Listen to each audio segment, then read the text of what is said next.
নমস্কাৰ স্বাগতম মোৰ এই Assamese চেনেললৈ প্ৰিয় ছাত্ৰ-ছাত্ৰীসকল আজি ক্লাছ 7ৰ ইংলিছ কিতাপখনৰ লেসন 6 ধুনুজ গীতাৰৰ কোৱেশ্চন আনসাৰখিনি কৰিম লেসনটো খুবেই ধুনীয়া বহুত ধুনীয়া তোমালোকে ইয়াৰ মোৰ যোনখিনি এক্টিভিটিৰ কোৱেশ্চন আনসাৰ আছে এইখিনি গোটেইখিনি কৰি দিম একদম ফাৰ্ষ্টৰ পৰা লাষ্টলৈকে এইফালে আছে এইখিনি গোটেইখিনি কৰি দিম তো তোমালোকে চাই যাবা আৰু এটা কথা তোমালোকে মোৰ চেনেলটো যদি ভাল লাগে তেনেহলে মোৰ চেনেলটো এবাৰ সাবস্ক্ৰাইব কৰি দিবা লাইক আৰু কমেন্ট এটা কৰি দিবা তো বলা কোৱেশ্চন আনসাৰখিনি আৰম্ভ কৰো ধনুজ গীতৰ এক্টিভিটিৰ প্ৰথম কোৱেশ্চনটো হৈছে যে A number what is meant by the word profession মই প্ৰত্যেকটা ইংলিশৰ ট্ৰান্সলেট টু অসমীয়াটো তলত দিছো কোৱেশ্চনৰো দিম আনসাৰৰো আছে দে তো তোমালোকে ইংলিশ আৰু আসামিজ দুইটাতে কৰিব পাৰিবা তো প্ৰথম কোৱেশ্চনটো what is meant by the word profession মানে পেশা শব্দটোৰ অৰ্থ কি ইয়াৰ উত্তৰটো হৈছে the job that we do to earn money when we grow up is called a profession মানে আমি ডাঙৰ হলে টকা উপাৰ্জন কৰিবলৈ কৰা কামটো পেশা বুলি কোৱা হয় এনেকা কোৱেশ্চনটো ওপৰত ইংলিশত থাকিব অসমীয়াটো তলত থাকিব তো তোমালোকে লিখিব হলে অকল ইংলিশখিনিয়ে লিখিবা দেই অসমীয়াখিনি নিলিখিবা অসমীয়াখিনি তোমালোকে বুজি পোৱাৰ কাৰণেহে দিছো মই বুজিলা তে বলা বি নম্বৰ কোৱেশ্চনলৈ যাও বি নম্বৰ কোৱেশ্চন আছে where is Dhunu from মানে ধুনু কৰ হয় কৰ পৰা আহিছে ইয়াৰ আনসাৰ হ'ব Dhunu is the young girl from Kalardia village near Sargao in Kamrup district of Assam মানে ধুনু হৈছে অসমৰ কামৰূপ জিলাৰ ছয়গাঁওৰ ওচৰৰ কালাৰদিয়া গাঁৱৰ এজনী ডেকা ছোৱালী গাঁৱৰ ছোৱালী লিখিব পাৰা এছত C number who made the film village rockstars মানে village rockstar চলচ্চিত্ৰখন কোনে নিৰ্মাণ কৰিছিল ইয়াৰ উত্তৰটো হ'ব answer Rima Das made the film village rockstar মানে ৰীমা দাসে ভিলেজ ৰকষ্টাৰ চলচ্চিত্ৰখন নিৰ্মাণ কৰিছিল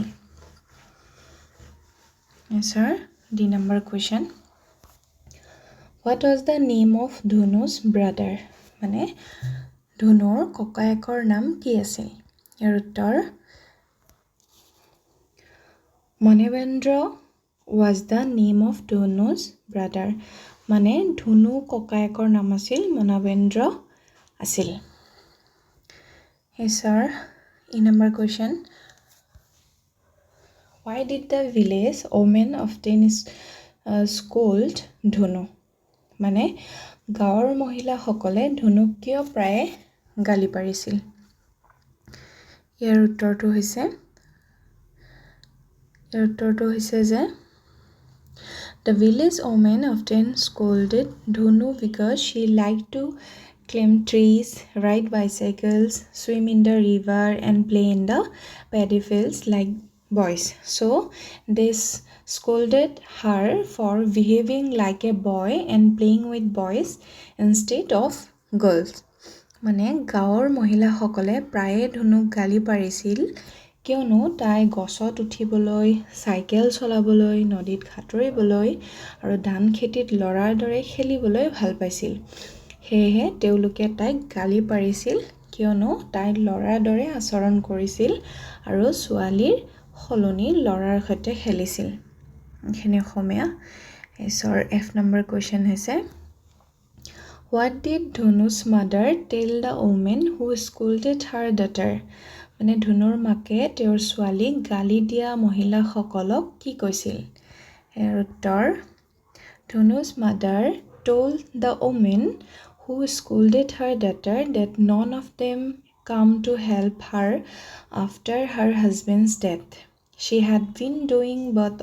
a man's job as well as a woman's job earning money and taking care of her children her animals and her land মানে ধুনুৰ মাকে অইন মহিলাসকলক মনত পেলাই দিছিল যে তাইৰ স্বামীৰ মৃত্যুৰ পাছত কোনো তাইক সহায় কৰিবলৈ আগবাঢ়ি অহা নাছিল। তাই পুৰুষৰ কামৰ লগত মহিলা কামো কৰিছে, যেনে ধন উপাৰ্জন, নিজৰ ল'ৰা ছোৱালী, পোহনীয়া জীৱ জন্তু আৰু নিজৰ মাটিৰ যত্ন লোৱা। পিছৰ জি নম্বৰ কুৱেশ্যন আছে যে What did Dhunu decided to do after meeting the musicians at a local event? মানে ধুনুৱে স্থানীয় অনুষ্ঠানত সংগীতজ্ঞ শিল্পীকেইটাক দেখা পাছত কি কৰাৰ সিদ্ধান্ত লৈছিল? ইয়াৰ আনসাৰ হৈছে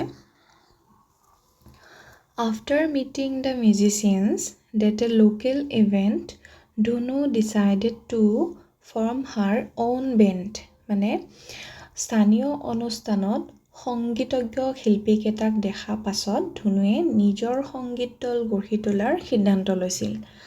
লেচনখিনি পঢ়িলে বুজি পাবা আৰু বহুত ধুনীয়া লেচন, ধুনীয়াকৈ দিয়া আছে, ভালকৈ পঢ়িবা, ৰিডিং দিবা। এবাৰ বুজি পোৱা ইংলিছ নোপোৱা এইটো লেচনটো ৰিডিং দিবা।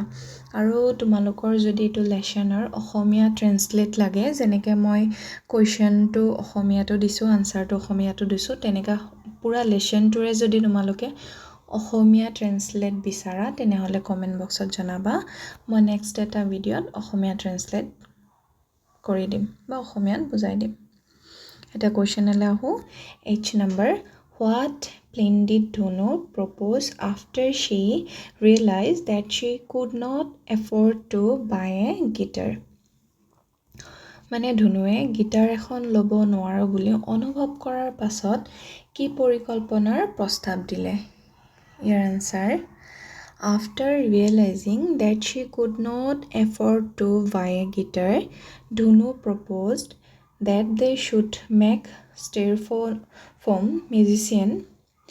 instrument and find happiness by playing with them. মানে গিটাৰ এখন ল'ব নোৱাৰো বুলি অনুভৱ কৰাৰ পাছত ধুনুৱে প্ৰস্তাৱ দিলে যে তেওঁলোকে ষ্টাইলফোমেৰে